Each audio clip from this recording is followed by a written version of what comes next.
First of all, everyone, Mr. Wagner and Mr. Garber are on Zoom to do the meeting. So everyone is present.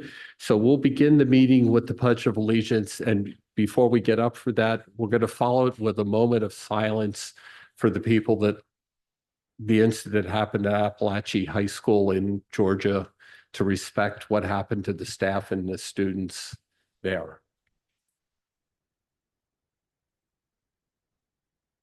I pledge allegiance to the flag of the United States of America and to the republic for which it stands, one nation, under God, indivisible, with liberty and justice for all.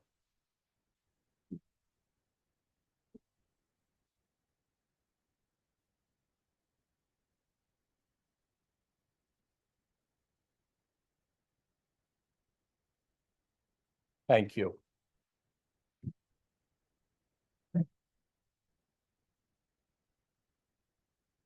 Like to announce that the board met in executive session immediately prior to this meeting to discuss a legal matter, collective bargaining, and a personnel matter. Next, I'd like a motion to approve the agenda for tonight's meeting, incorporating any additions or So moved. Thank you, Mr. Keener. Second. Second. Thank you, Mrs. Brady. Any discussion? Okay, all those in favor, show of hands. In favor.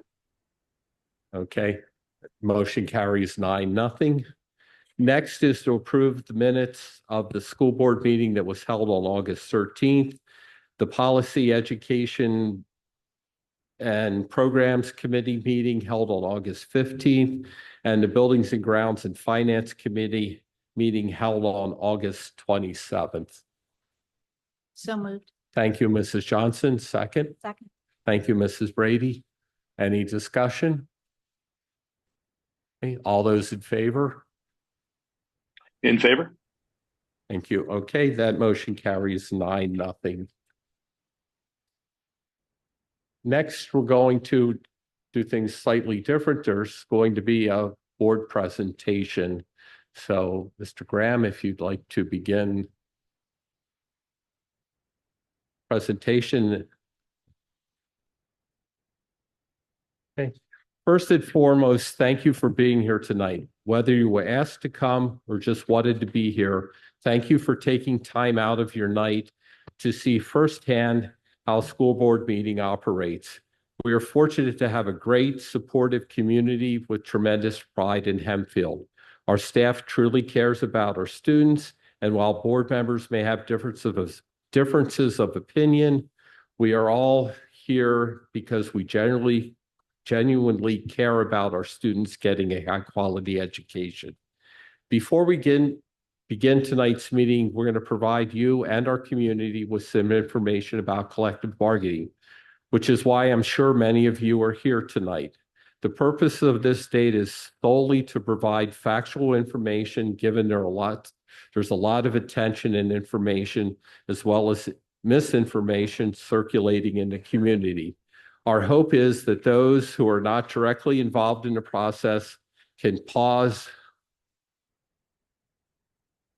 on the instant judgments and let the process work.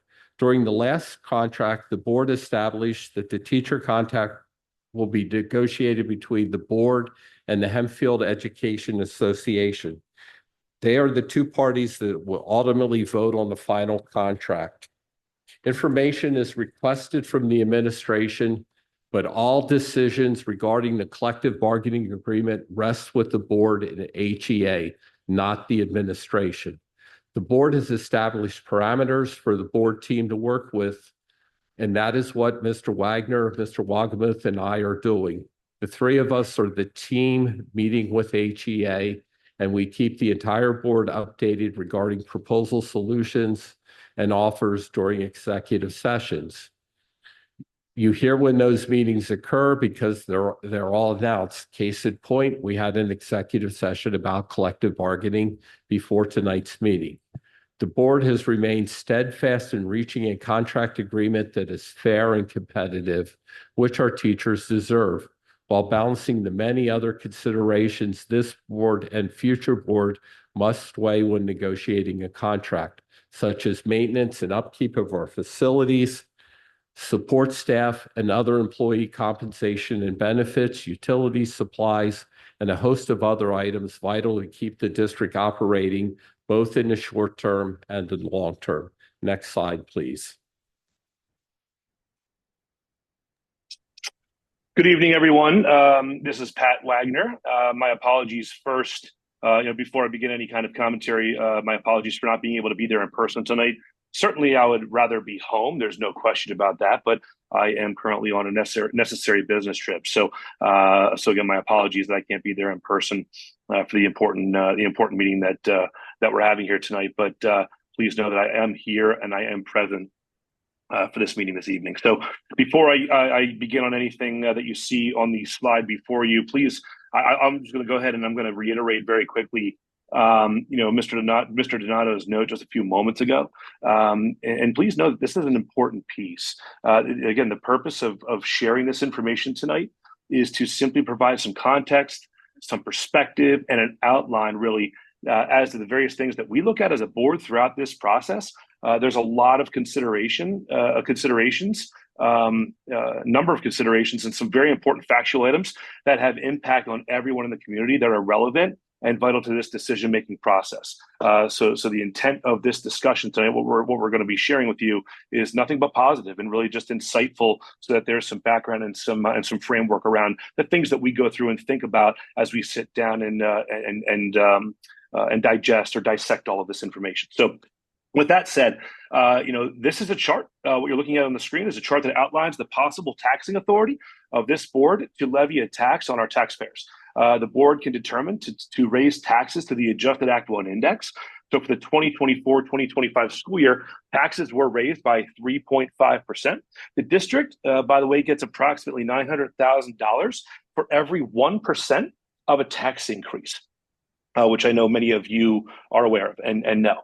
But for many years, the Hempfield board sought to balance the revenue means while being mindful of not imposing excessive tax increases on the community. While we cannot speak for prior boards, it is vital that all boards take into consideration the impact the tax increase would have on our community. And we cannot raise taxes to the maximum year after year.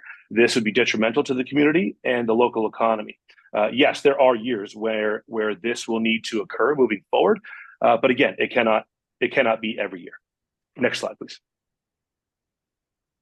The board recognizes that district facilities need improvement. Feasibility studies have confirmed this. I believe we've had 2 of them now, or 3 of them. As a result, we're committed to dedicating a portion. We want to repeat that, a portion of the yearly tax increase to help offset the additional dollars needed for future process.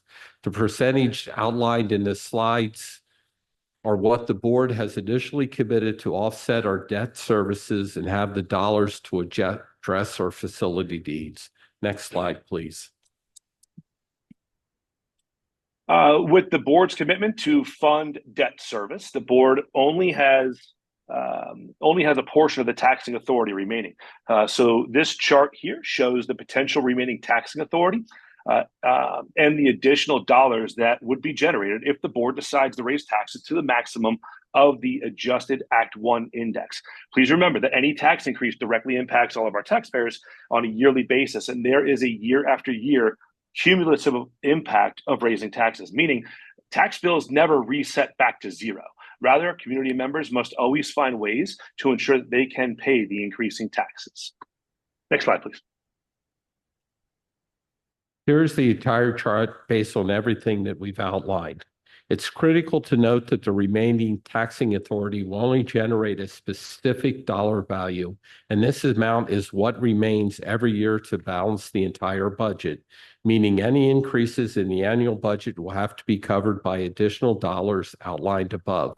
Given that the board has no other taxing authority, if we raise taxes to the maximum adjusted Act 1 index and we still have a deficit, we would need to cut programs, staff, choose not to fix our facilities, reduce overall spending, which means we can't continue to do things that we've done in the past. In simple terms, everything that costs dollars primarily comes at the expense of our taxpayers. Yes, there are years when we may receive additional dollars from the state. However, there's no guarantee each year that a new state budget will include additional funding for Henfield. As a board, we have said that any new or additional dollars should help offset capital projects because we have a lot of work to do in each of our buildings across our facilities. Next slide, please. So with respect to information on social media, the board and HEA have mutually agreed not to share specifics about negotiations. Negotiations are meant to be private until a tentative agreement is reached. In fact, the right to know law exempts the following labor relations information from public disclosure: records dealing with strategy or negotiations relating to collective bargaining, labor relations, and labor arbitrations, but not a final executed contract. Negotiations are about give and get, not simply getting everything either party wants. We recognize that individuals want to know what is occurring. We can certainly respect and appreciate that, especially when a contract is expired. It is important to note that when a contract expires, teachers work under the previous contract until an agreement is reached. Teachers are paid and their benefits remain the same, meaning as they were under the recently expired contract. Teacher salaries do not move by step or by column under an expired contract. And once an agreement is reached, though, this will be addressed. Next slide. In addition, in terms of additional information being posted online, HEA has published information on social media regarding school district matters and negotiations. Yes, it's trying to rally the public through their social media post. It's important to remember that if you're reading something online, it's one-sided unless both parties agree on a shared message. While you certainly have the right to believe what you want to believe, please know that the board will not engage in back and forth on social media. We will only share factual information to update the community on our district website as needed. This presentation that we're sharing with tonight will be posted on our district website within 24 hours of this meeting. Next slide, please. Speaking of the website, a financial update was provided publicly during the Finance Committee meeting on July 29th of this year, 2024. The information was presented during a public meeting and is posted on our website under the financial considerations section. The board provided information on the website about the teacher's contract that expired on June 30th of this year, 2024. All of the information that was posted is publicly available. The information posted only pertains to these topics. Its purpose is informational and educational. Next slide, please. As shared in July, the contract that expired on June 30th of 2024 included salary schedules above the county average. As you can see from the slides from the June 29th, 2024 presentation, our teacher salaries have been well above the county average. Our teacher salaries are highly competitive with other high-paying districts in the county. Again, the board seeks a fair and competitive contract, which our teachers deserve, while balancing the many considerations the board must weigh when negotiating a contract. Next slide, please. Communicating with local media. At no time has the board reached out to or initiated discussions about negotiations with our local media. Lancaster newspapers reached out to the board in mid-August after their discussion with HEA. The entire board's response to LNP was posted on the district's website. WGAL also contacted the board to respond to HEA's statement that stated, quote, "The board has yet to provide a proposal that meets even baseline expectations of our members," unquote. We provided the following response to WGAL. As we begin a new school year, we understand there are concerns regarding the delay in approving the teacher contract. Our goal continues to be to provide a fair and equitable contract for our professional staff while balancing the many needs throughout the district. As in past years, we remain committed to providing our teachers with the resources and support needed to begin the school year smoothly. This includes maintaining all existing benefits and conditions of employment until a new contract is settled. While we are disappointed the agreement has not been finalized, we are actively engaging in discussions with the teachers union to address outstanding issues. We appreciate the patience and understanding of our community as we work through these negotiations. Next slide, please. Individuals have shared that they've heard from HEA that the board has been unwilling to meet, especially during the summer months, or that the board is delaying the process. This is not true. The board and HEA mutually agreed upon any and all meeting dates. A state mandated mediator also attends the sessions. Both the board and HEA have picked dates that coincide with the mediator's schedule. The teams have met 11 times since December of 2023. Regarding the summer, the board team provided dates to meet in June, July, but these dates did not suit those who needed to attend. The same applied to HEA's proposed dates. That said, mutually agreed upon dates for negotiation sessions include 12/20/23, 1/11 of this year, 2/8 of 24, 2/29 of 24, 3/14 of 24, 4/11 of 24, 4/22 of 24, 5/9 of 24, 5/30 of 24, 8/5 of 24, and 8/29 of 24. There are 2 additional meetings scheduled in the coming weeks. Next slide, please. To wrap this up in closing, to date, the board team has provided HEA with 4 proposals. Each proposal was fair and very competitive with other high-paying districts in the county. The board will give HEA its 5th proposal before the next meeting. The 5th proposal is again fair and very competitive with other high-paying districts in the county. The board takes its role seriously and is mindful that our taxing authority directly impacts all of our taxpayers in the Hempfield community. Our community must remember that approximately 73% of our revenue comes directly from our taxpayers, from all of our taxpayers.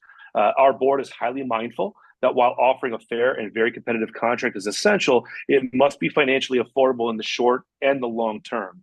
Each proposal provided to HEA has been financially affordable and will continue to allow the district over the next several years to not only afford the teacher's contract, but also begin to address the vast number of needs across all our facilities.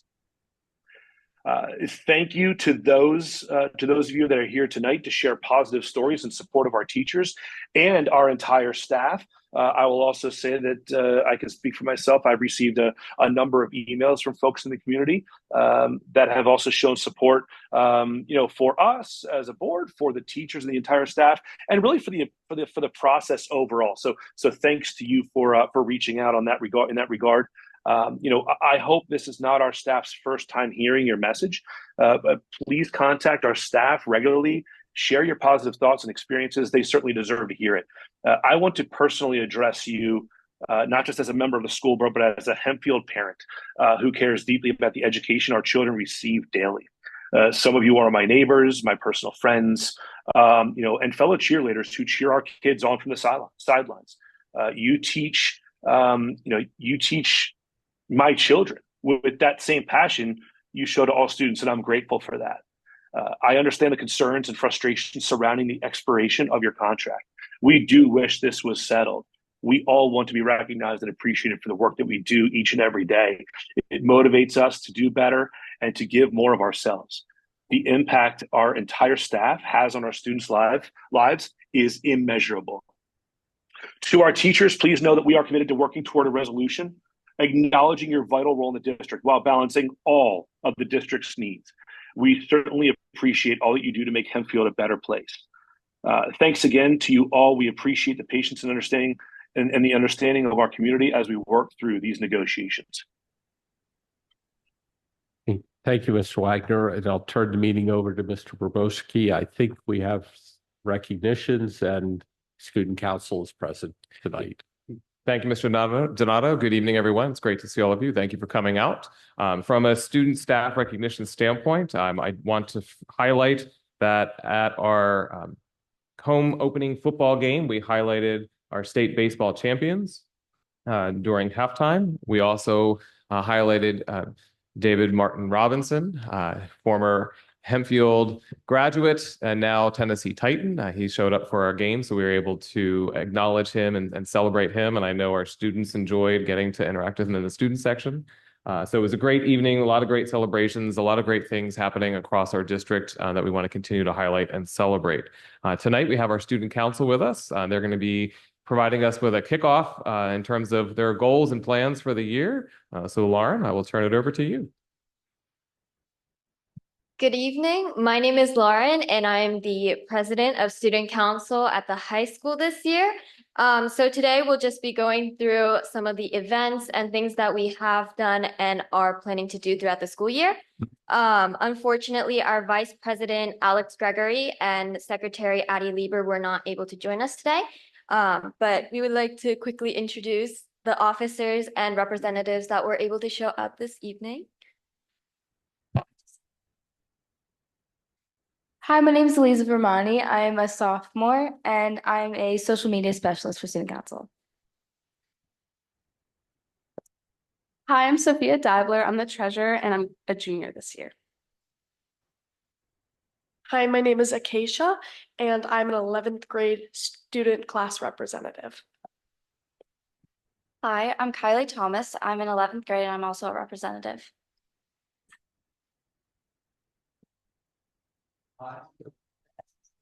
Hi, I'm Ethan, and I'm 11th grade class rep. Could you all give your first and last names, please? Sorry, yeah, that's Ethan Albright.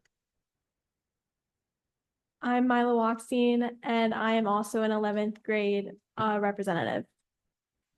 Hi, I'm Ira Vermani, and I'm also an 11th grade representative. Hi, I'm Isaac Couchner, and I'm a 12th grade rep. Hi, my name is Arvin Dulal, and I'm the 9th grade representative. Hi, I'm Dawn Chin. I'm a 9th grade representative. Hi, I'm Wanda Owens, and I'm a 12th grade representative.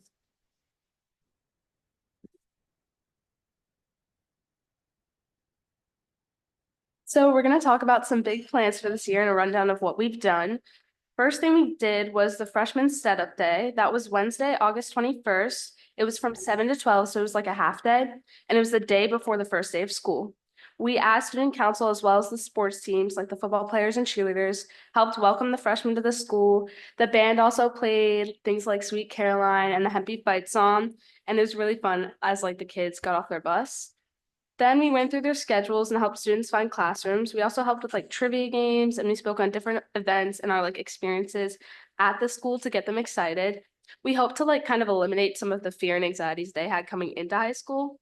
And then at the end, after lunch, we donated over 500 popsicles as like a fun treat for them to have.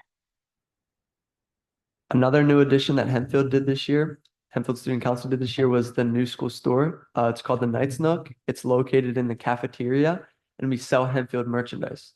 We have crew necks, sweatshirts, sweatpants, and school supplies. The store is open to staff and students during all lunches, and we just got the point of sale system so we can accept forms of payments other than just cash. All right, another nice event that we have is back to school night. We just had ours for the fall semester and it was a great success. And we also have one coming up for the spring semester. Usually what happens is that we have our officers and representatives around the school to help parents find their way around the school, help them just not get lost and answer any questions that they may have.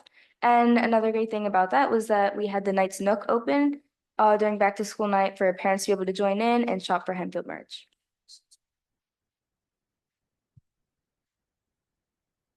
Another event that we will be hosting this fall is the Fall Fling, which is an annual event that we've been hosting for the last couple of years. And this year, the date falls on Wednesday, September 25th, during the school day.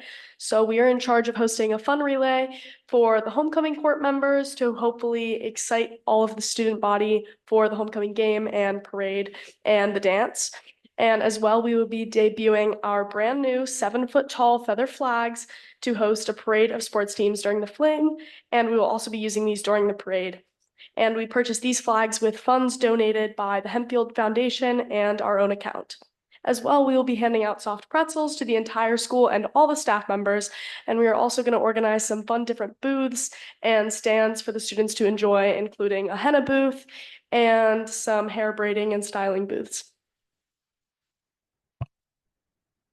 So next is our junior-senior flag football game. It was also previously known as Powder Puff. It is Wednesday, September 25th at 7 p.m. in the stadium. Student council is now in charge of this event, so we are responsible for ordering over 160 t-shirts for the girls, selling tickets at the gate, hiring refs and staff workers, and our two advisors, Dr. Huff and Mr. Vermani, are coaching teams in the game. Also, the king will be crowned during the halftime of this game.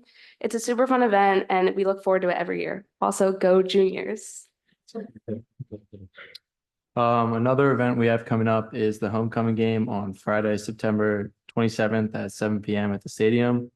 Football team will be playing Penn Manor, and student council is in charge of crowning the queen at the halftime.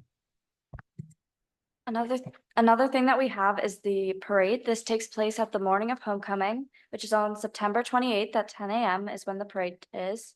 It's a new tradition at Hempfield. We did it for the first time last year. We were able to get 5 fire stations and 2 police departments involved. We have more than 12 teams signed up to walk in the parade.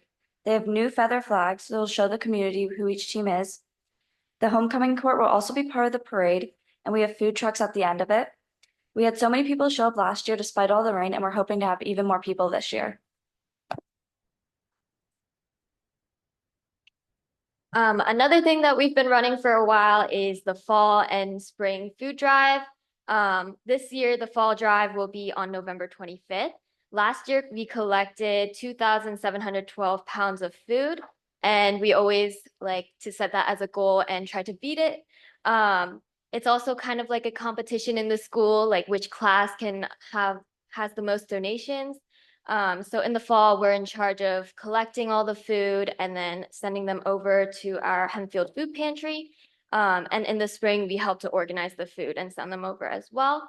Another event is the variety show. The auditions are in November 8th at Hackman Auditorium. We have singers, dancers, musicians, stand-up comedy. Like last year we had someone who did voice impressions, which was really unique and super cool. Everyone spends so much time preparing their acts and putting a lot of thought into it. So we're super excited for that again this year. Last year we moved it up to before Thanksgiving because it kind of conflicted with musical, which a lot of the students are a part of, and it worked really well for us. So we're really looking forward to that again. I believe the performance is on the 23rd in the Performance Arts Center. And the top acts will be featured at a school assembly on Tuesday, November 26th. Another event is Cookies for Custodians. We organized this for the first 2 weeks of December last year. And it's another tradition we hope to continue. We think it's really important to recognize all the staff that take great care of our school buildings and show up every day. So what we did last year was decorate the faculty dining room and encourage staff to bring baked goods and for the custodians to enjoy at school and at home. So the next event is easily one of my favorites. It was new last year. It was the Curbside Coffee event. This year it's going to be on December 20th at morning drop-off. It was basically an appreciation day for bus drivers for all they do bringing students to and from school every day. Last year we purchased like orange juice. I think it was like tea and coffee and pastries to give out to all the bus drivers, just like show them appreciation. And we received a lot of like positive feedback and really thoughtful emails about the gesture. And we definitely will be continuing this again this year. Our next event is the Winter Formal, which will be Friday, February 7th in the Buchanan Gym. This is a new event that we started last year. We opened the dance early for Life Skills and the Buddy Club so that they could have their own dance with family and friends in case they felt uncomfortable or had sensory issues with loud music and flashing lights. This worked really well for us last year, so we plan to continue this again this year. We had almost 500 students attend this dance. And we heard a lot of positive feedback from the students that came about the decorations, the DJ, and the overall experience. And we also heard that a lot of students who were not able to attend are looking forward to coming this year. We do have some minor improvements and additions planned for this year as well. Last year for Random Act of Kindness Week, we got donuts and orange juice for the support staff during their faculty meeting with Dr. Brossman. And this year we wanted to do something for the students as well. So we're planning on doing something called the Random Knock. And it's basically when we go around and surprise different classrooms with music, candy, and just kind of celebrate. And this will be for any like good reports we've received from teachers about them, and we'll just kind of have fun with it. So we're really looking forward to that.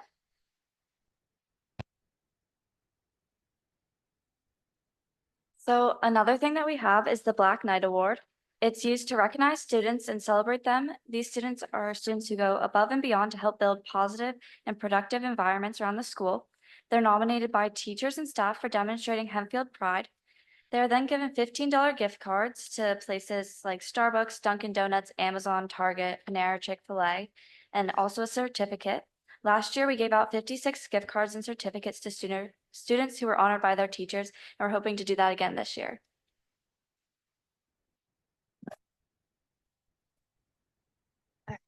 And last up, we have the Spring Shebang. The date has not been decided yet, but last year we started a new thing. We did a rock, paper, scissors tournament between all the grade levels. It was a lot of fun. And we also have a cold treat or just like a treat for all the students when they're going around, just to get them excited. And we're super excited to do that as well. And as you can see, we have a lot planned out for this year. We're very ambitious, but we're really looking forward to everything. And that is it from us. Thank you.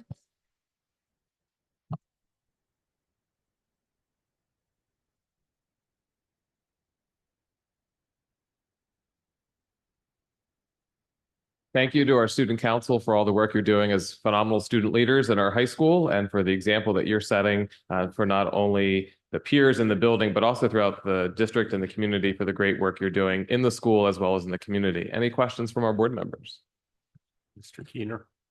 I'd just like to thank you all again, and also Ms. Joy, especially to you and your colleagues who joined us this summer for some of the policy discussion. That was very helpful. And to remind all members of Student Council that you are the officially recognized student government. You have a right of voice at all of our meetings. This, what we think of as the school board meeting tonight, but also the committee meetings, where we often do a lot of the legwork that goes into some of our decisions. And we certainly hope that you will stay apprised of the agenda and attend those meetings as you are able and wish to contribute. Thank you. Thank you for all of the hard work that you have promised us. We look forward to hearing all of the fun things that you've done, not just for the students, but the support of the staff and the community as well, particularly because of the food drive, which is a lot of people use it and need it. So thank you for that support. And thank you for coming tonight, all of you. We usually don't see this many of you. And I'll take you ahead because I volunteered at Hempfield Food Bank where the food will go, and it is greatly appreciated. And once you have the food drive and there's a final amount, I'll thank you again. And I do have one question for the representatives, just to put them on the spot, or for how did you decide, or how did you get in this position? It's been 50 years since I've been in high school. So how did you just get elected, or how did you become a representative for your particular grades? You just have to do it for one grade. I don't need to hear it for all. Thank you. Thank you for being the brave person. So I'm a junior this year. This is actually my first year as a student representative. Basically how it works is everyone who would like to run for representative writes a little biography about themselves, a little bio with just a short paragraph or two. Mine was way too long. This year I wrote like 3 paragraphs, but when you submit that to Dr. Huff, then she basically makes a ballot, and that ballot with the biographies and everyone's names goes out to the entirety of the class. So all of the junior runners go out to the juniors, and all of the sophomore runners, etc. And then the classes vote for which representatives that they would like to be in the council. And there are certain representatives elected into each class based off the majority. Okay, thank you. Yeah. Sort of thought so, but I thought I'd check to make sure. Anyone else with any questions? Thank Okay, you again for thank being you. here. You are certainly welcome to stay. Totally up to you. Good to see you all. Mr. Donato, I'll turn it back to you.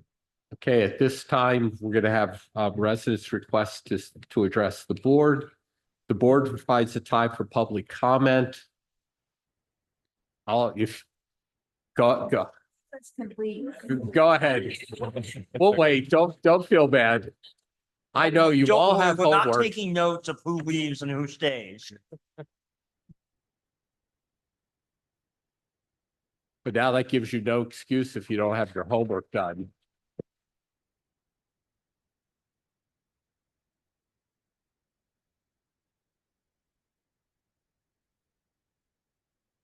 Okay, now we'll go on. Residents request to address the board. The board provides a time of public comment for residents and taxpayers to bring their thoughts to the board, but is not a time for exchange between the board administration and the speaker. We ask that speakers refrain from identifying specific students, staff, or community members by name. Residents and taxpayers who are interested in making public comments must complete the electronic registration form prior to 3 p.m. on the day of the meeting. I believe we have 14 requests to address the board this evening. Mr. Graham, I'll turn it over to you. Thank you. Our first speaker this evening is Jennifer Meyer, who will be followed by Victoria Yeager.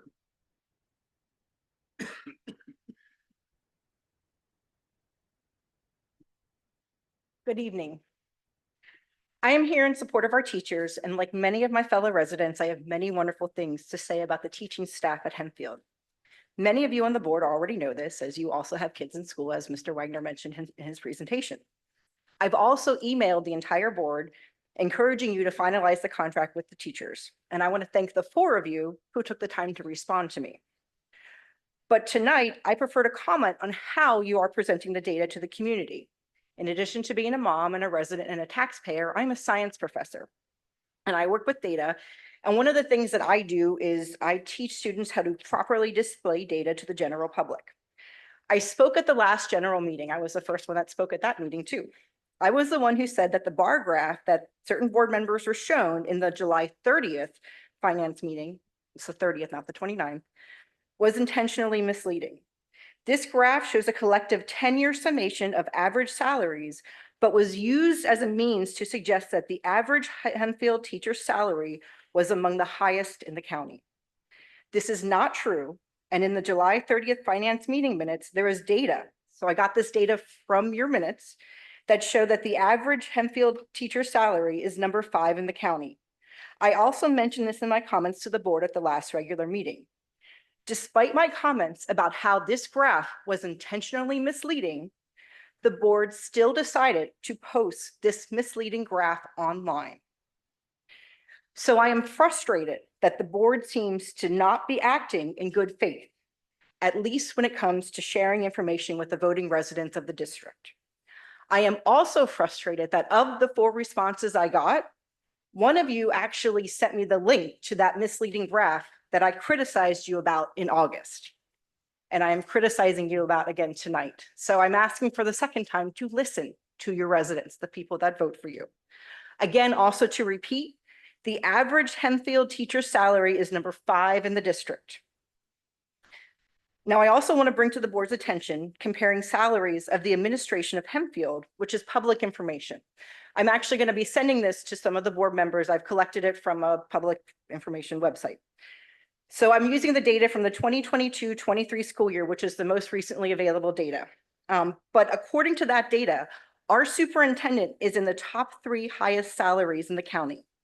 Many of our other administrators, principals and vice principals, are also among the highest in our county. So now to be clear, I am happy that our admin salaries are among the highest in the counties. I think they're doing a great job. As much as I speak wonderful things about our teachers, I can speak wonderful things about the principals too. They're doing a great job. That's not what I'm criticizing. But if we are going to make sure that our admin salaries are among the highest in the county, doesn't it also make sense then to make sure that our teacher salaries, which I believe all come from that same pot of money, are also among the highest? Why can the admin be among the highest, but not the teachers? The teachers are the ones that are interacting with our kids every day. They deserve at least that much. Thank you for your time.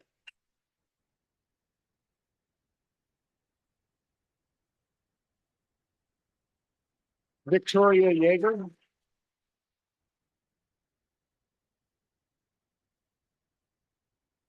Victoria Yeager will be followed by Nus Boland. Good evening, everyone. I've not had the opportunity to speak to the board before, so thank you for this opportunity. I know it's a right as a taxpayer and citizen. I've had the opportunity in the past to do so, and I chose not to for reasons that are much more personal to me. But I feel very strongly about this topic, which is keeping Hempfield and the quality of our education, which is directly tied to retaining and attracting good teachers, competitive. I've had 3 children go through this district. They've all done very well. I'm very grateful to the public school system. We've also had children in private school for a while. We've always come back. I'm concerned that if we do not reach a fair and swift resolution to this contract and do so in a competitive manner, we will lose the quality of that education.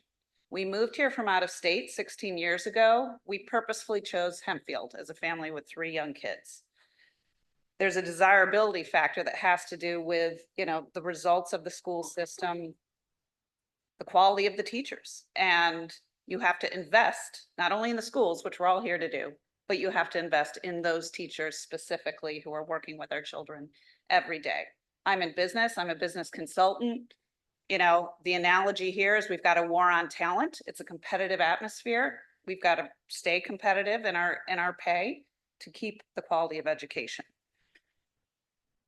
Aside from that, I want to do the right thing for our students, including mine and yours, right? So there have been so many wonderful examples of how students have benefited from teachers going above and beyond just the required curriculum outside of the required working hours. Chemistry teachers who would call to every parent at night to congratulate on a good test score. That's not necessary. Teachers that take the time to write a very personal, thoughtful letter of recommendation for a job or a college. That's not a requirement. Librarians who come in before school to help somebody find the right academic resources or provide a welcoming atmosphere. All of these personal touches benefit individual students. I think we can all think back upon our school days and we remember a teacher specifically that made a difference. Teachers do far more than just teach to the curriculum. And we want to make sure that we, appreciate those teachers, recognize everything that they do, and continue to create an environment where they want to stay at Hempfield and we get the best of the best in this challenging hiring market. So thank you to the teachers and thank you to the board.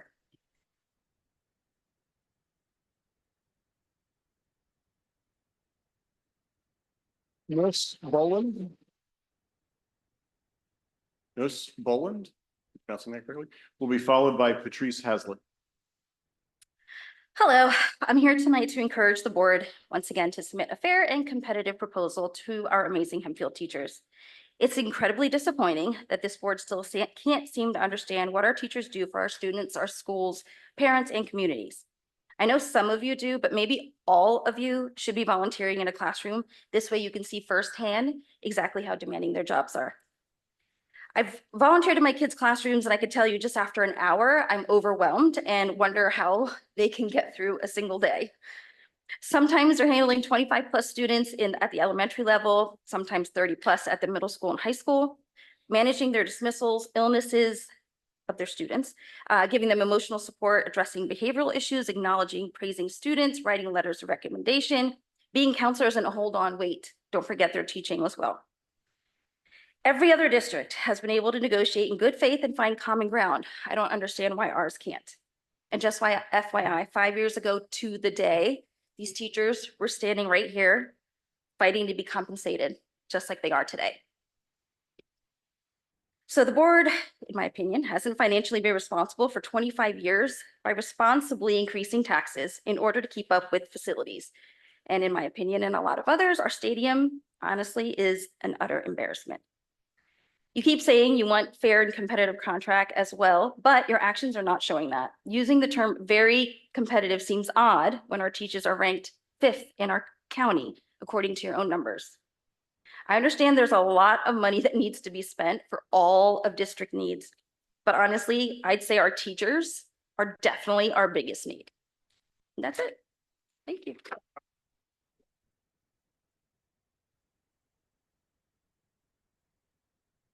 Patrice Haslett will be followed by Emily Smucker-Beidler.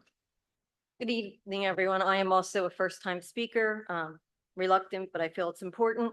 I have been a resident of East Hempfield for 35 years, and I am here this evening to express support for our teachers and to encourage you to present them with a fair contract that adequately compensates them for the awesome job that they do every day to educate our students.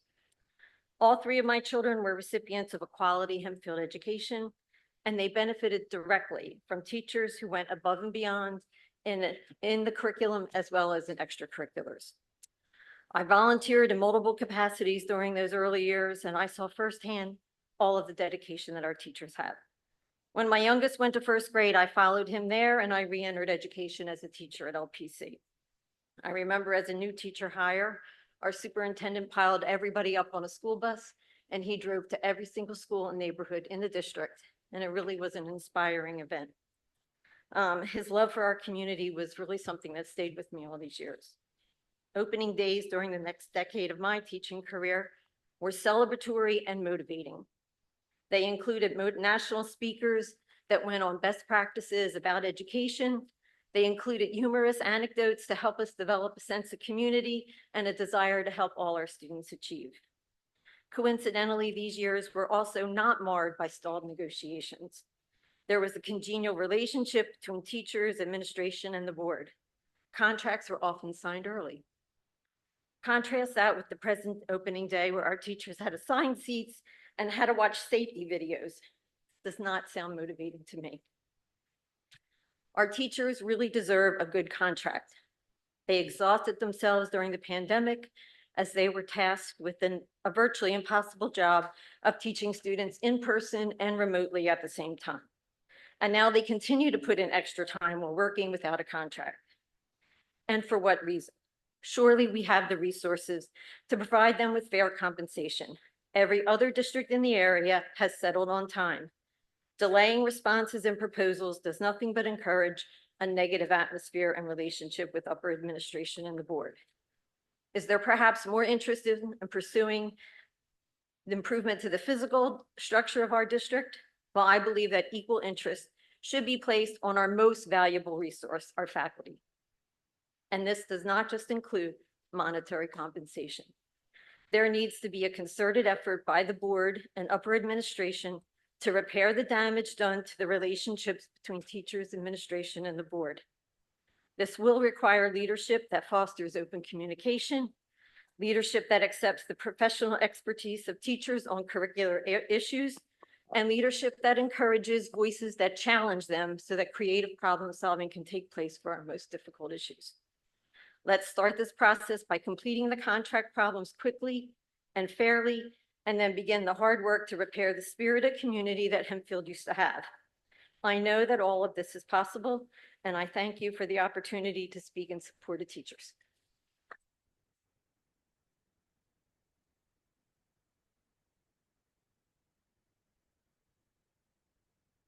Emily Smucker-Beidler will be followed by Joanna Jennings.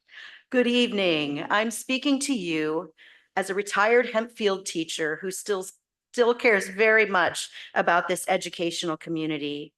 Over 500 teachers and support people are currently working without a contract. And I remember going through this in 2019, and I want you to know what it's like. Every time I pulled up to the gas pump, I thought about the fact that I didn't have a contract. Every time I went to the grocery store and saw my bill totaled up, I thought about working without a contract. And when my own kids called me needing things for their schooling, I wasn't sure how to respond because I wasn't standing on solid financial ground. And then I got angry. I started to look around and wonder what it would be like to teach somewhere where I didn't have to carry this stress. Teaching is stressful enough. And I started to wonder if the people in charge making these decisions had any idea how hard I worked. Every other district in the county has a settled contract except us. And this is the second time our teachers have had to go through this. You may say, well, teachers are still being paid, but pay right now is based on an outdated contract written in 2019. Remember what the world was like before the pandemic? Remember the cost of housing? Remember the cost of groceries and everything? Working without a contract is not normal. In fact, in my 33 years of teaching in 3 districts over 2 states and going through multiple contract negotiations, Hempfield was the only place that asked me to continue working without a contract. At the last August board meeting, there was discussion on what to do with the additional $2 million from the state that wasn't expected. That's awesome, by the way. But I heard the words, money is money. We can put it where we want. I also heard some talk about tucking it away in capital gains. This is disturbing language to me, coming from people who haven't succeeded in offering our teachers a fair salary. If you're squirreling away that money for a rainy day, I'm here to tell you, it's rainy right now. As Jen Myers shared, I also take issue with the way that you are projecting data. As Jen Myers stated at the August board meeting, the fall 2024 financial update gathered by your people shows that when you take the average salaries of teachers across the county, our Hempfield teachers rank 5th.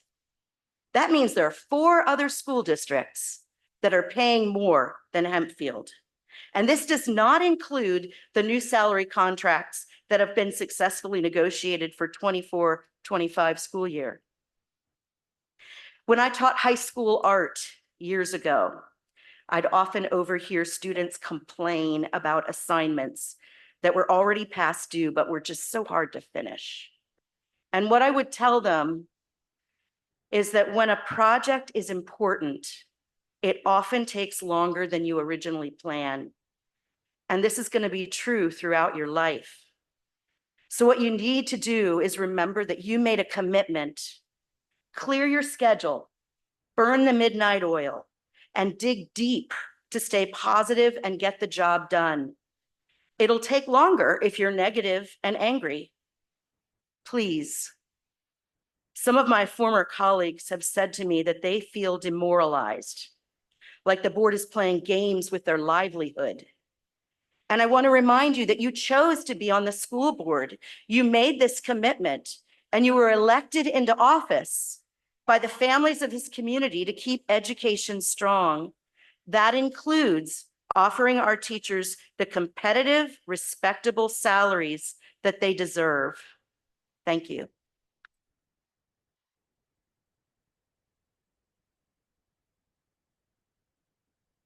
Joanna Jennings.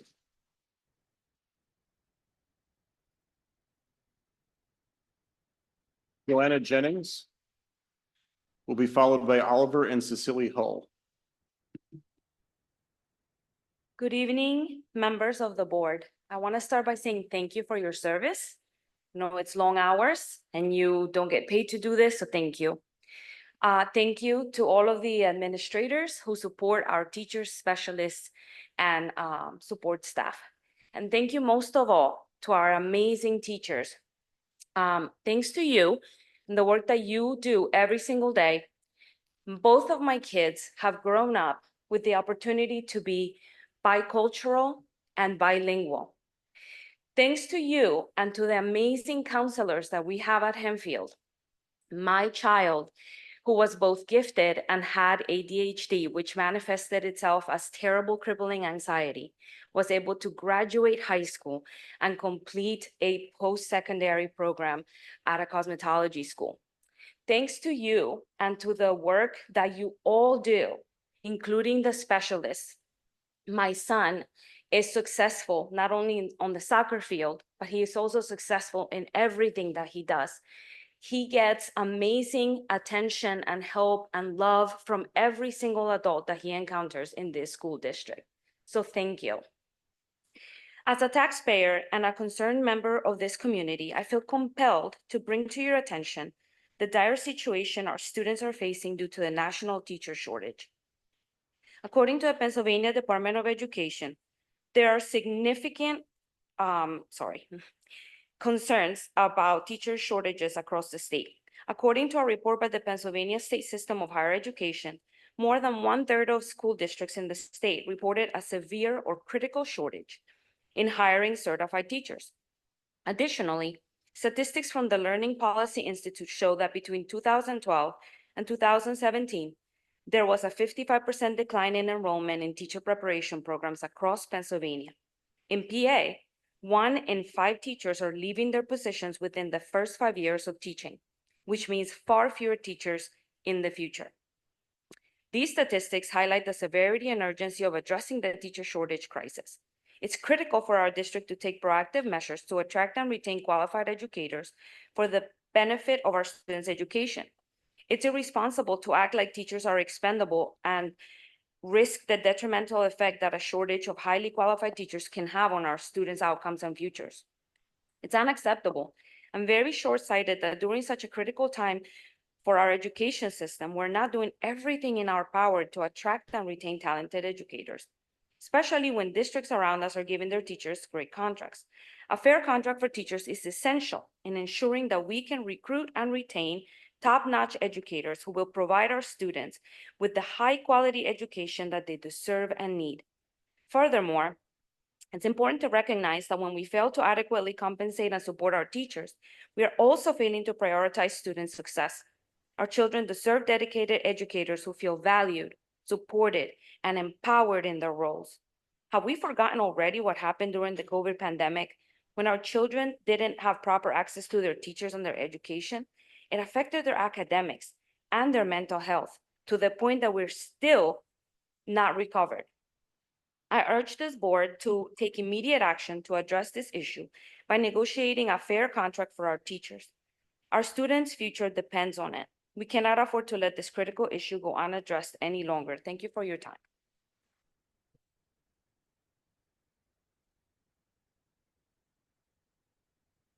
Oliver and Cecilia Hull will be followed by Amanda Haver. Hi, my name is Oliver Royce Hall, and I am in second grade at Centerville Elementary School. My sister Cecily had to go home because of her bedtime. And so I will be making this speech by myself. The teachers at my school are the best teachers because they teach well and they are kind and they give us time to play outside. And so like for first grade and second grade, they get multiple times to stretch their legs and get exercise outside. And they take care during the day when their parents have to go to their businesses and earn money. And they would help us get out in a fire drill or emergencies in the school.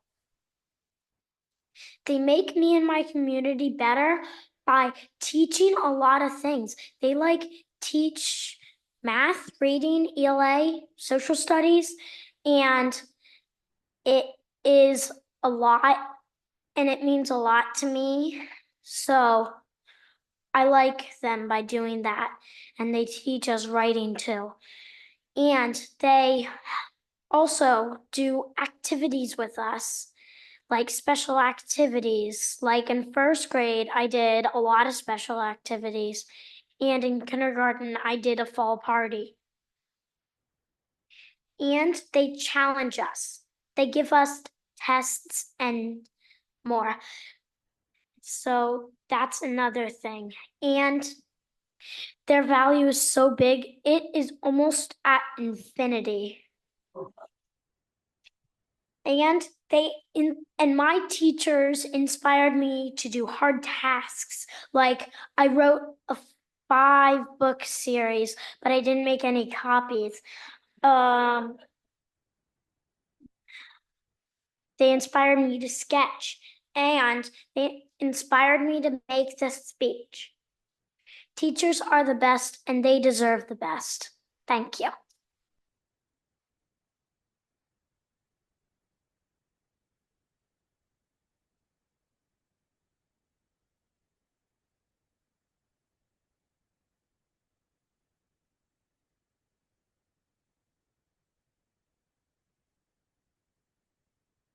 Amanda Haver.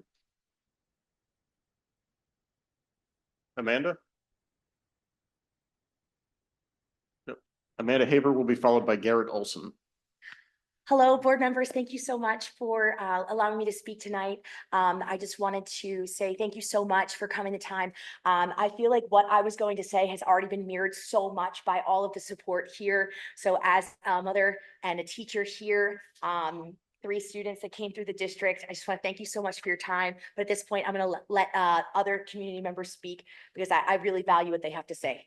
Thank you so much.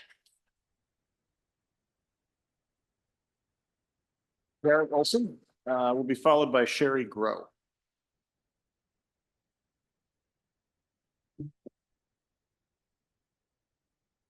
Thank you to the board for hearing public comment tonight. I'm speaking as a taxpayer and a voter who cares about living in a place like Hempfield with great schools. I know that great schools raise home values, grow communities, and bring in businesses. I also know that great schools are only great because of their great teachers. It doesn't matter what your technology looks like or how new your facilities are. If you aren't attracting the best teachers and keeping them, you're headed in the wrong direction. That's why I'm so concerned about what I hear about the negotiation process between the board and the teachers union. It seems to me like the teachers are trying to negotiate using a normal, respectful process that makes sense. I'm eager for this to be resolved in a way that honors that. At the end of the day, if the negotiation process continues as it has been, it won't matter what the eventual contract looks like. We will still have driven away great teachers who work here, but will go somewhere else where they feel respected. And we'll have told all teachers in the area who might want to apply to work here that someday that Hempfield is not the place to bring their talents. This leads to a Hempfield that's not the district we all love. Please treat this negotiation process with the seriousness it deserves, because our teachers are the reason that Hempfield is one of the strongest communities in the area, and I'd like to keep it that way. Thank you for your time.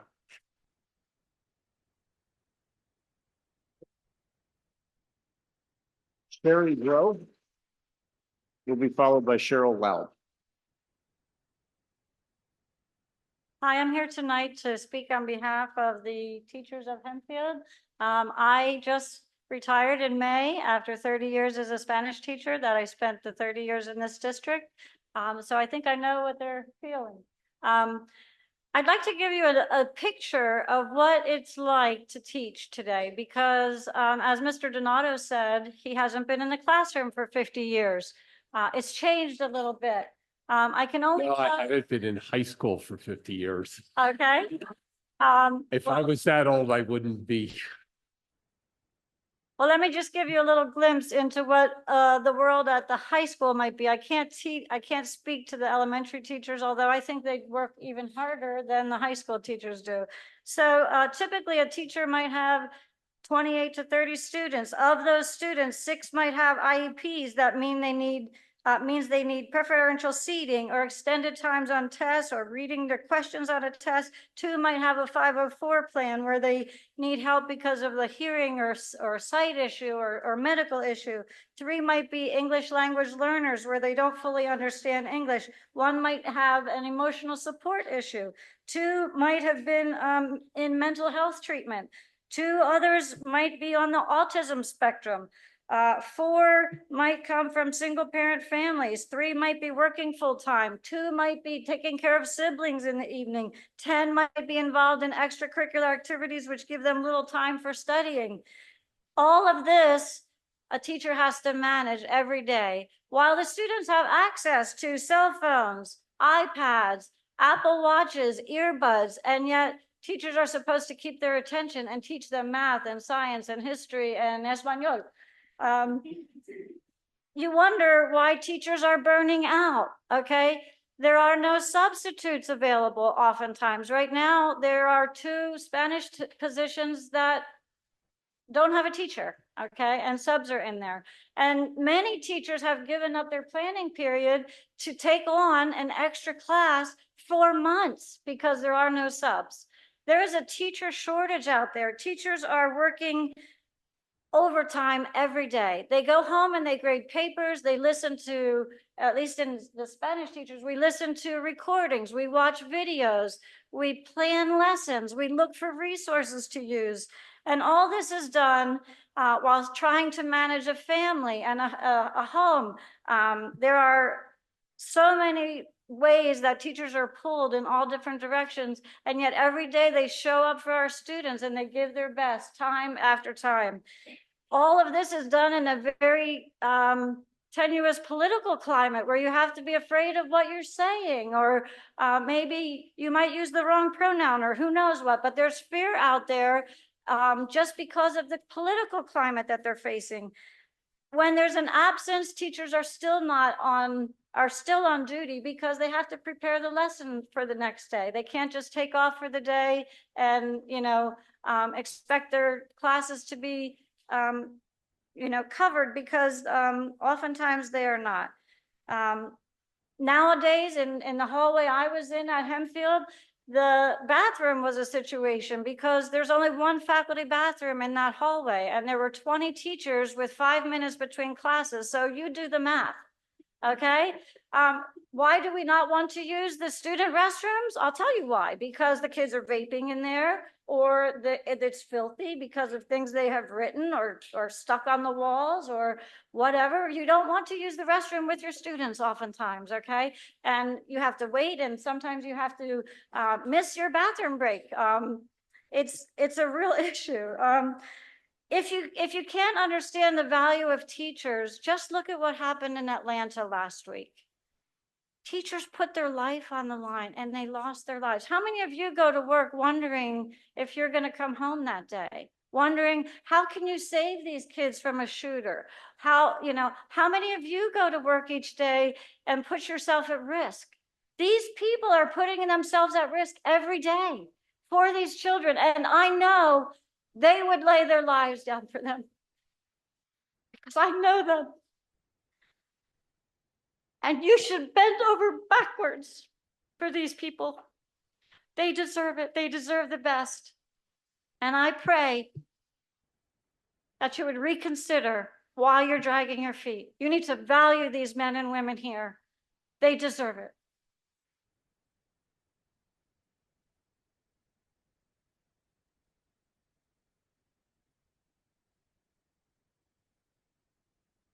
Cheryl Loud.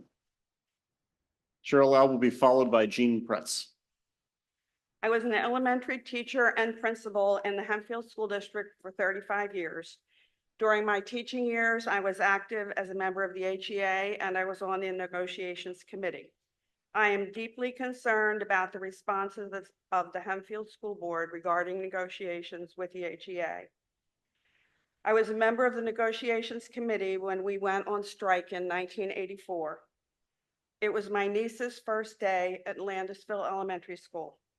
She was entering kindergarten and she was not planning on going to school. So they had to go that day. And she and my sister-in-law crossed the picket line where I was standing on what was to be her first day of kindergarten.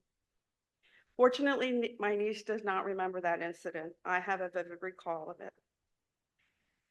Several evenings later, I stood in Hackman Auditorium and I encouraged my colleagues to approve the most recent contract offer as consensus between the school board and the HEA had been reached.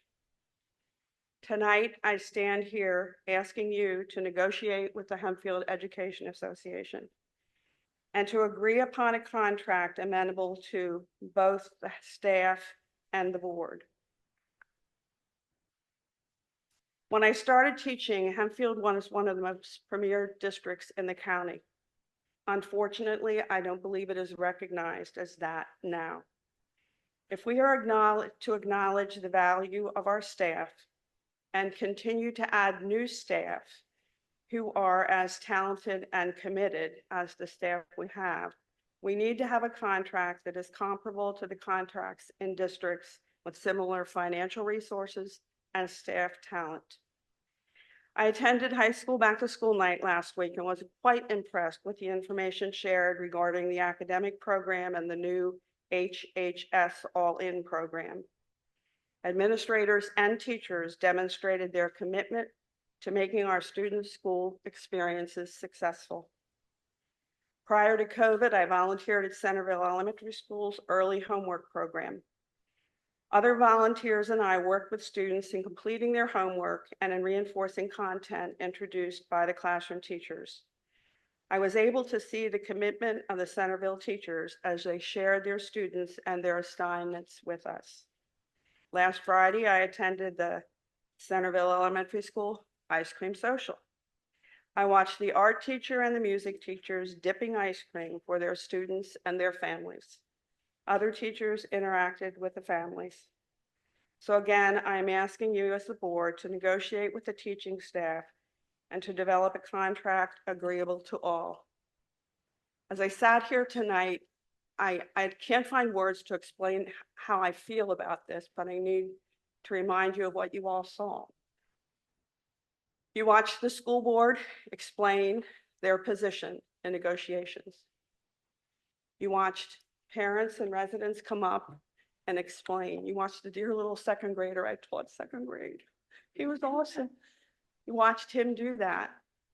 And you never heard anything from the teachers. There's no opportunity for them to give their experience. And that saddens me. Thank you.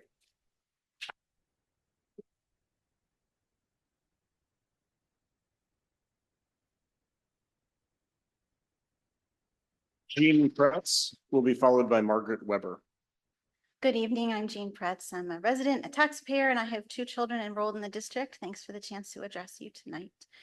I'm here to urge you to provide the teachers with a strong competitive contract now. We've been waiting long enough. We've heard how amazing our teachers are. I just wanted to add my couple of cents. These are some of the best professionals in our region. They really care about their students. They notice things about my kids that I didn't know about my kids. I'm telling you, there was a middle school teacher who got my middle school daughter to want to do math after school for fun. Did I mention this was on Zoom during the pandemic? And my daughter loved being part of the Math Counts program. What teacher notices those things about your kids? That is not required, right? Our district has some truly remarkable programs. We were fortunate to host one of the German exchange students last fall. I never dreamed that we would have a chance to have that kind of rich cultural experience as a family. My daughter was only in 9th grade. She wasn't even eligible to go abroad to Germany herself because she hadn't had quite enough German yet. But we got to welcome a German teenager for her first experience in the United States. Now my younger daughter wants to study German. Everybody is excited to go and explore the entire world because of this program that a couple of teachers here at Hempfield have slaved over and put together such a thoughtful and wonderful program. And I was absolutely devastated when I heard that one of those teachers resigned. She left our district. Now, I am sure she has plenty of her own reasons for doing that, but I am absolutely positive that the climate in this district was part of her decision. It's become clear to me that teachers here do feel demoralized, they feel disrespected, and it's not just because of the negotiation. I was up here a couple of years ago urging you to make curriculum decisions that were recommended by your teachers and principals, and you didn't. You asked for another pilot program and finally agreed that they were right. I was up here around that same time asking you to trust the professional librarians about their judgments, trust their judgment to make good decisions about what books belong in the schools, but you didn't listen to them either. Before that, I was on Zoom during the pandemic speaking to you, urging you to invest in mental health professionals during the pandemic when our kids needed it the most, and you didn't. Again and again, I'm seeing this board making bad decisions, not investing in our kids, in our teachers, in our community, our future employees, our future business owners. Your job as the board is to support public education in this community. And I feel like you're not doing your job. And please don't tell me you don't have the funds. I saw the figures. I know that you approved the 3.5% tax increase. I don't expect you to get up to 6.3%, but you left money on the table. 900,000, maybe 18, like 1.8 million. Look, that's a lot of money that you just left on the table by not approving a slightly higher increase. You knew this negotiation was going on. You knew that the facilities were going to need attention. Okay, you set the tax rate. Then we find out that the state is going to give the district more money. Where did the conversation go? Facilities, capital reserves. I can't believe it. It is your responsibility to steward the resources of this district, and I feel that you're failing. We know that teachers can't easily be replaced, especially not the caliber of teachers that we have come to expect here. We need to maintain this. We need to support education as a public good. So please do right by the teachers and do it now. Thank you.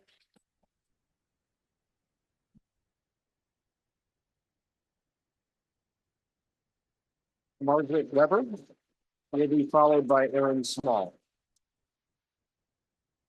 Also a reluctant speaker.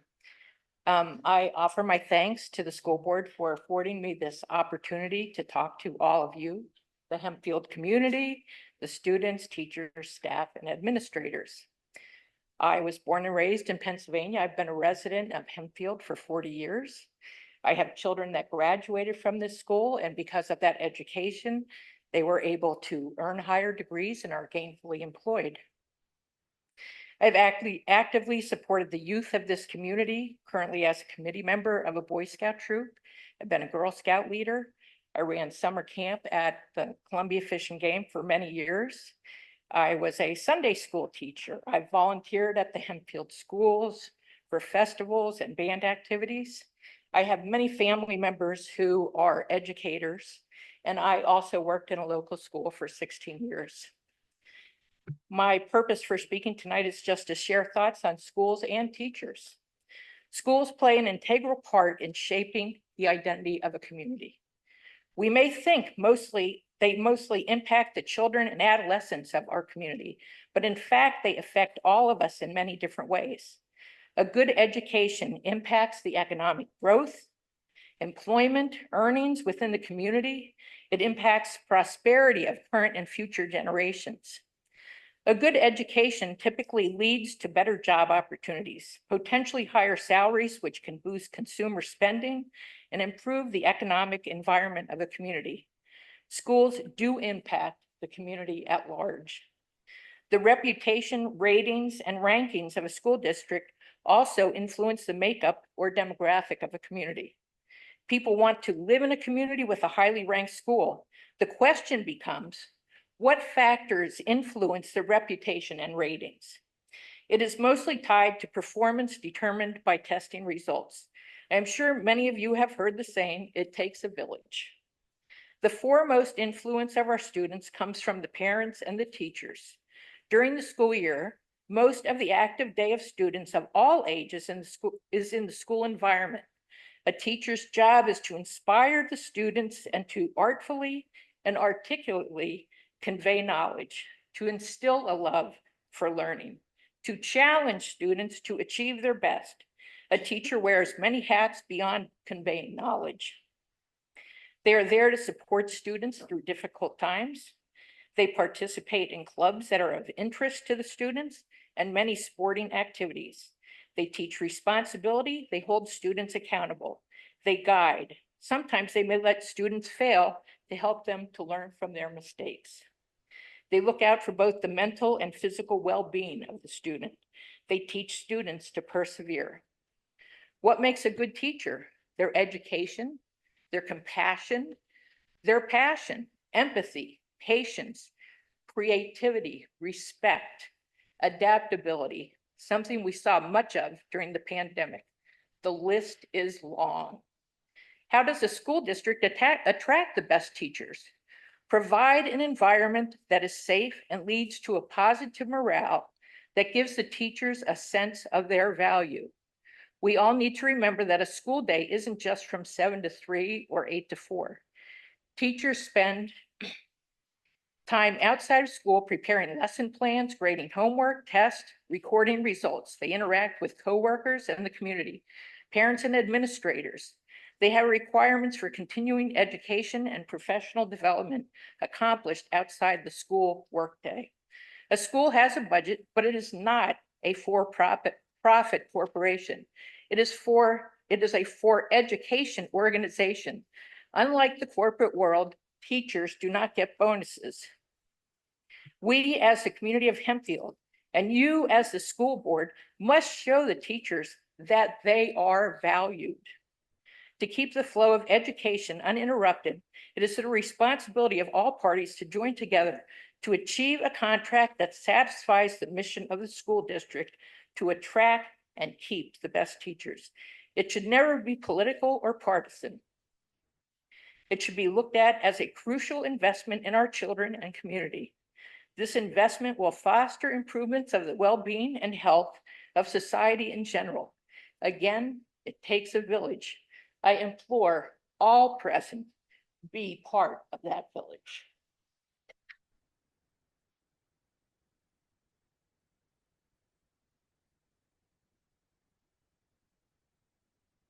And Aaron Small will be our final speaker this evening. Good evening. I originally wasn't going to speak tonight. I had already shared some of the ways the teachers of Hempfield had positively impacted my family, the regular school board in May. Those statements are just as true today as they were then, and so I considered reading them again. But then I pulled into my driveway this afternoon and I saw the sign in my yard that says, "We love Hempfield teachers." There aren't any other political signs in my yard this election season. My husband and I are registered for different political parties. We have an agreement to not place any signs we don't both agree on in front of our house. When I asked them about placing this particular sign in our yard, he said, "Yes, of course. That's not political." So that's what I'm here to say tonight. Sometimes it seems like we're locked into an us versus them battle in our communities.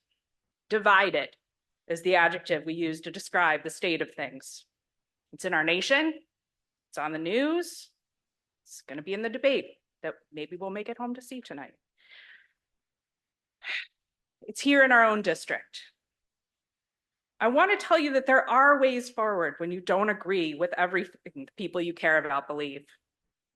There can be times when you're locked into an argument or a disagreement, and the only thing you can see is your own belief, your own fears, your own strongly held argument.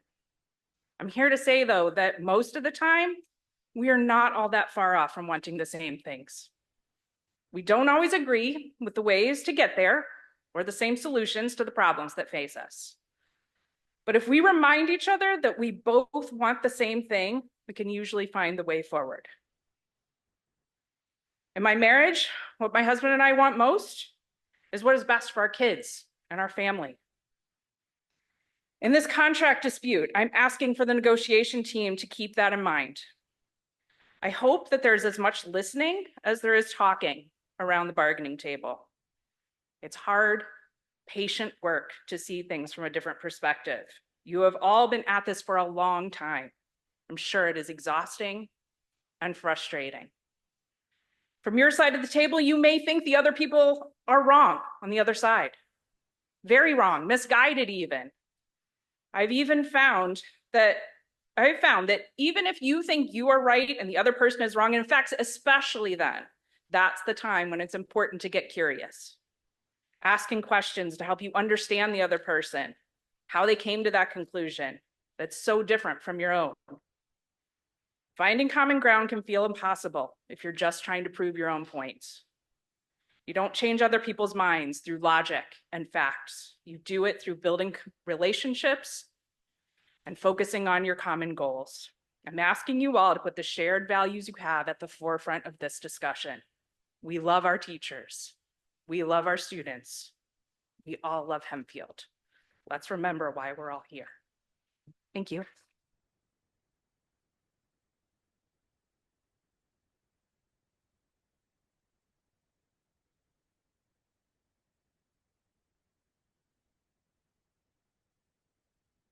Thank you to all the speakers. I'll turn it over to Mr. Bowerski again for the superintendent's report. Thank you, Mr. Donato. And again, good evening. Thank you for being here. We're going to begin tonight with information from the Pennsylvania School Board Association. The Pennsylvania School Board Association recognizes school board members who have achieved the 2024 honor roll for their school board service. And PSBA honors the role of the school board service program, celebrates school board directors for long-term service and recognizes their dedication to the local districts and communities. And then on behalf of PSBA, they are bestowing certificates to represent the appreciation that PSBA has for their work and their steadfast commitment to the board members and their students. So we have 2 board members who have reached different milestones as board members who have made PSBA's honor roll. Our first board member is Mr. Charles Maris for 15 years of service as a school board member. Congratulations.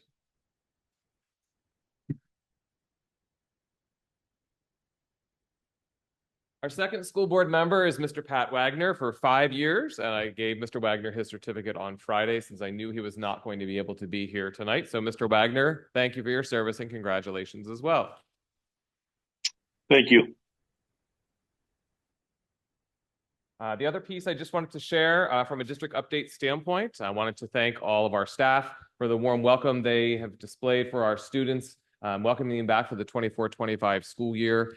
They've done a phenomenal job welcoming them back. And one thing we did differently this year with our 9th grade students, with a strong, dedicated team who was adamant to provide some type of orientation, kind of first day prior to the start of the school year as a transition day for our students. And that was done very successfully with the help of approximately 60 staff members, making sure that our 9th grade students had a wonderful transition coming into high school. And so we are looking to expand that program, hoping to reach other students in transition levels across our district in future years. I also wanted to share, there's been a lot of questions surfacing with the unfortunate events of yet another school tragedy, as we've did the moment of silence earlier for Appalachia School District or Appalachia High School in Georgia, and just share and make sure the information within our community is out there. As many of you know, we have a phenomenal partnership with East Hempfield Township Police Department, West Hempfield Township Police Department, and Northern Regional Police Department. All 3 police departments service our school district. Northern Regional services East Petersburg, and then West Hempfield services Farmdale and Mountville, and then East Hempfield services all of the other schools. We have great working relationships with them, and all of the police departments know that their officers are welcome in our buildings at any time during the school day, as well as if they need it and after hours for training purposes. And we work with all the police departments throughout all different trainings and experiences. But they have done a really great job trying to be present, be visible, and working to start to get to know our kids and our staff through the course of not only this current school year, but prior school years as well. We have a school resource officer at our high school, Officer Brennan Stam.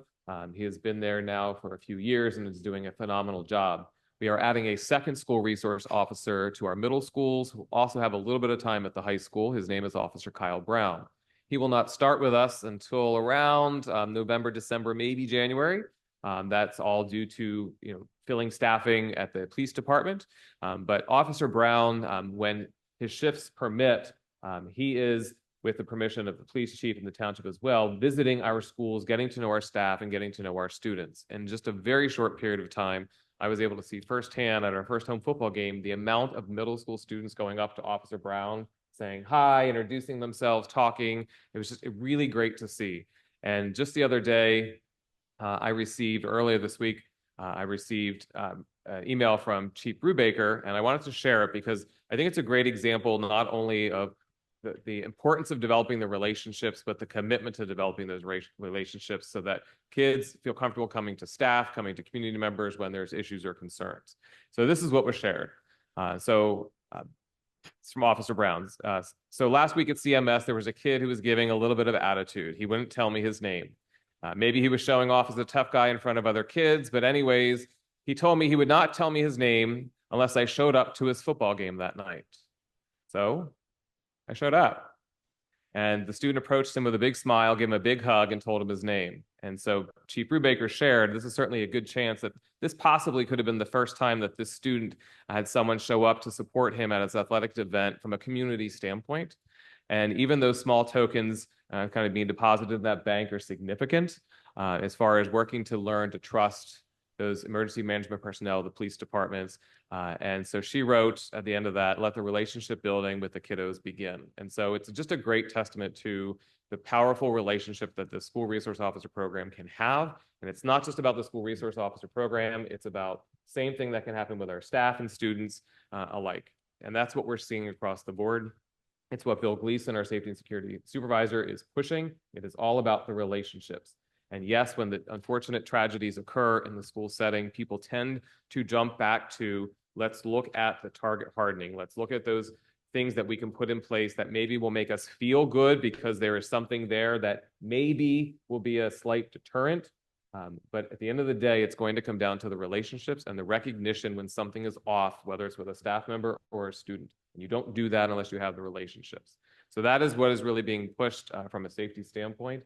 And I just wanted to share that because I think it's a great example of a powerful impact of the SRO program, and it hasn't even fully started yet. So I just wanted to share that with the board.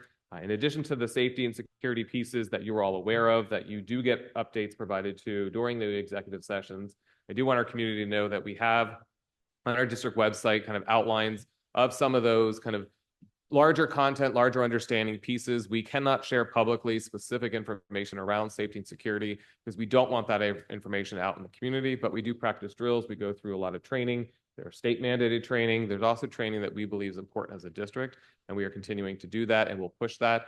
And it's something that we're going to be growing moving forward. So I just want to share that with you from a district update standpoint, because I see a lot of great potential already with the school resource officer program and knowing that it's just getting started at the middle schools.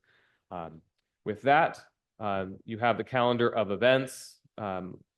You heard from our student council tonight, the week of homecoming, which is the football game, is the 27th. So that week, there are a lot of events going on. So I would encourage you to come. There's a lot of great events going on, as well as the enrollment report that is provided to you on a monthly basis. So that concludes the superintendent report, unless there's any additional questions for me. Any questions? Okay, gonna move on. You've already had the president's report, so we'll go on to the representative and adjunct reports. Lancaster Career Technology Center, Mr. Keener. Thank you, Mr. Donato. The Joint Operating Committee met on Thursday, October 22nd at Brownstown. I do have a couple of important updates.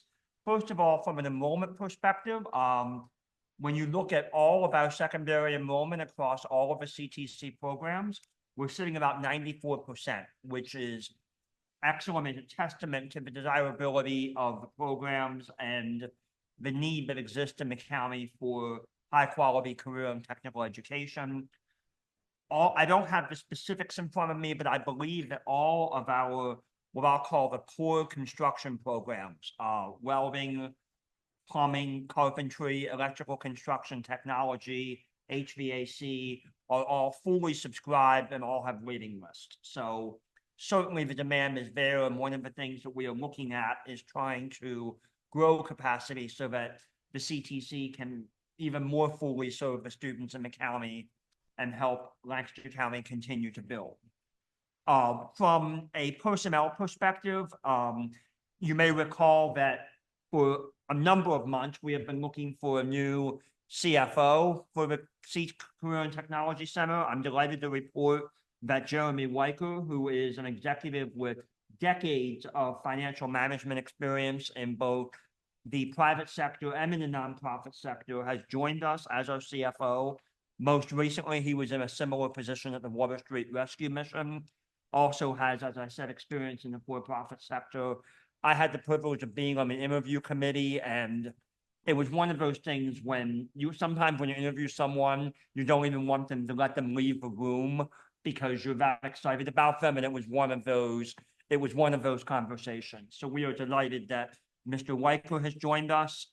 The CTC continued to begin the process to look for a new executive director, as Dr. Stuart Savin has announced his retirement. And Mr. Tom Wolf, the assistant executive director, has announced his resignation. He is moving to become the executive director of the Cumberland Perry CTC. So we are looking to fill the number 1 and number 2 positions. And we have retained a search consultant to do that. So there will be more reports along those lines. The next meeting of the JOC will be September 26th at Mount Joy. Any questions for Mr. Keener? Okay, thank you. IU 13, Mr. Maris? Yeah, we met on the 14th of August, but no new news, anything worthy to report. Okay, thank you. Hempfield Rec, Mrs. Brady? Nothing new meeting wise since my last report. Our next meeting is the finance meeting on Tuesday morning, the 17th. And I'll also be at our full board meeting on Wednesday, the 25th. However, community-wide, because of our relationship with the rec center, I did want to share that they are hosting a golf tournament on October the 11th. It is a fundraiser to provide opportunities for children, families, and seniors to participate in their programs who might not financially otherwise be able to do so. So if you play golf or you walk around the course and don't know what you're doing, like me, there are registration forms. I have the information here. I'm quite positive it's on the rec center website as well. So registration deadline for that is 27th of September. That's everything. Thank you. Any questions for Mrs. Brady? Okay, going on, safety and security, Mr. Garber. Mr. Brimorski already brought up the fact that we're adding a second safety and security officer. So that'll be looking forward to that. Mr. Gleason is working through all of that as he's getting him on board and all of the required classes for the state. Other than that, nothing to report. Okay, thank you. Moving on, PSBA, Mrs. Eshelman. The 2024 PASA PSBA School Leadership Conference is being held October 6th through the 8th. I cannot attend, but I'm happy to hear that we have people in the administration and a board member who's able to attend part of the time. So I'm glad they're able to do that for us. And later in the evening, we'll be approving the 2025 slate of candidates for the PSBA. It's 13I under other action items, and there was an attachment there for your review. And I believe in this case, when I look through it, like there's really only one president, whatever the. For those top, Yeah. yeah. And then there's 3 financial or PSBA insurance trustees. Right, and there's positions. only 3 positions if I look. And Thank 3 you. people. Yeah. are for that. So.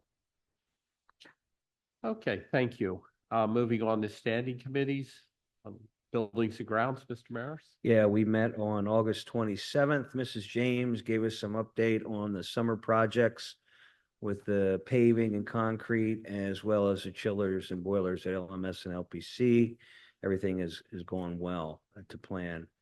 We had Fadavia here to talk about capital projects outside of the high school, focusing primarily on the Priority 1 projects, continuing to fine tune estimates. They are looking also at a grant, DCED grants for Hempfield, and we're hoping maybe we can get some money from that. They will be back, Fidavia will be back in our Buildings and Grounds meeting on September 24th.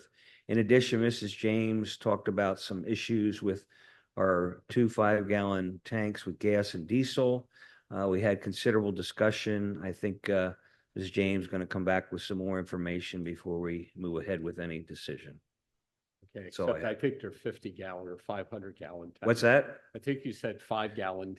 Oh, I meant 500, sorry. Okay. Yeah, 5-gallon, we wouldn't have to worry about too much. Yeah, Sorry about that. I'd say I'll donate the 5-gallon cans to. Yeah, me replace- too. I'll donate the second one. To replace them. 500, that's a little different. Sorry about that. Okay, thank you, Mr. Maris. Sorry, I just couldn't pass that up. Finance, Mr. Wagamuth. Very briefly, we have a number of contracts on the agenda tonight for approval, and we discussed those. And also one honorable mention would be the approval of the submission of the 2024-25 consolidated application for the federal program grants. And we had a few action items that we approved that night as well. That concludes my report. Thank you. Education programs, Mrs. Johnson. We met in August. We talked about Brain Tracks, of which that contract for approval is up tonight for a vote. And we discussed also found out the last bit of the ESSER funds, how they're going to be spent. Do you have anything else to add, Dr. Dandridge? It was a end of the summer short meeting. We're meeting next on September 19th, which is a Thursday at 5 o'clock in this room. Okay, thank you. Policy, Personnel, and Legal, Mr. Keener.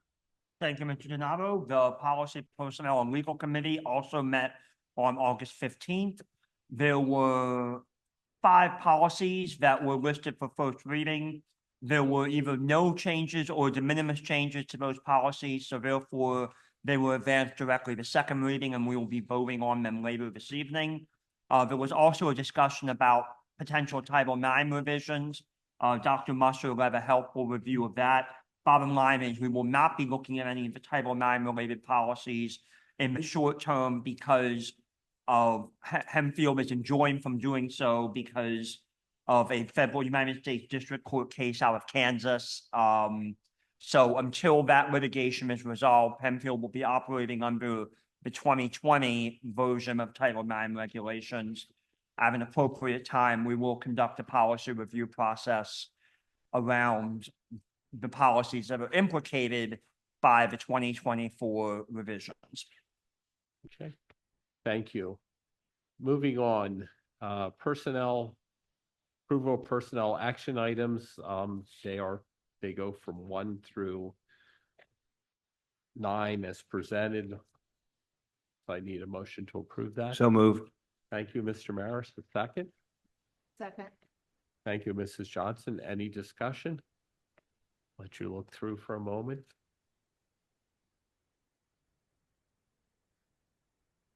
My moments always vary. Okay, hearing no questions. All those that approve, show of hands, please. Approved. Okay, 2 of them, so motion carries 9-0.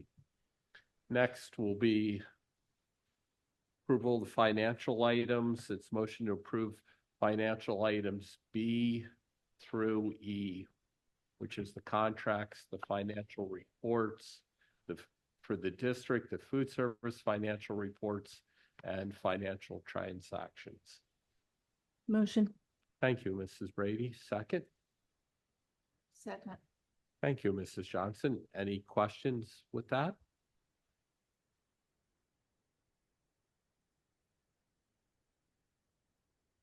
Okay, all those in favor, show of hands. Okay, and got 2 yeses, so motion carries for that 9-0. And moving on, there's no buildings and grounds action items. And next thing is other action items, B through H, which is the second reading of board policies. As Mr. Keener indicated, we just brought them to second reading because there were no changes, more contractual staff so we can get the kids here. donations and selling of and disposal of items, the superintendent's goals. There's quite a long list of extracurricular clubs that are sponsored, communication technology student trips, and memorandum of understanding which we need for police to be able to have them come in as school resource officers and things. Motion to approve that, please. So moved. Thank you. Second, Mr. Maris. Second. Thank you, Mrs. Brady. Any questions? Okay. All those. Oh, I'm sorry. I have the MOUs with the police departments. Yep. Have there been any changes in them from the previous versions? The only change was updating specific positions. I'm scope. sorry? The only change was updating specific positions from Director of Special Ed to Director of Student Services. And then the other change was we had to include a piece around records, which is towards the end. Just pulling it up here. On page 12, school violence data will be provided to the police departments on a quarterly basis for reconciliation. I'm sorry, Mr. Gomez. On page 12, it's the school violence data will be provided to the police department on a quarterly basis for reconciliation. That allows to make sure we're doing it ongoing through the year so that when we do the large compilation of the report at the end, we're not waiting until the very end to do that data. Okay, so I know 2 years ago when we did this, we did make some changes to the agreement. Those have been carried through. Correct. Okay, thank you. Excuse me. Any other questions? Okay. All those in favor? In favor. Okay. Motion for that carries 9-0. And the final thing is, as Mr. Eshelman said, we're going to elect the 2025 slate of candidates for the PSBA offices, which I believe, again, there's one candidate for each position. So it's a matter of just approving all the candidates. So if I could have motion for that, please. I'll motion that. Thank you. And a Second. second. Thank you, Mrs. Johnson. Mrs. Eshelman, any discussion? All those in favor? In favor.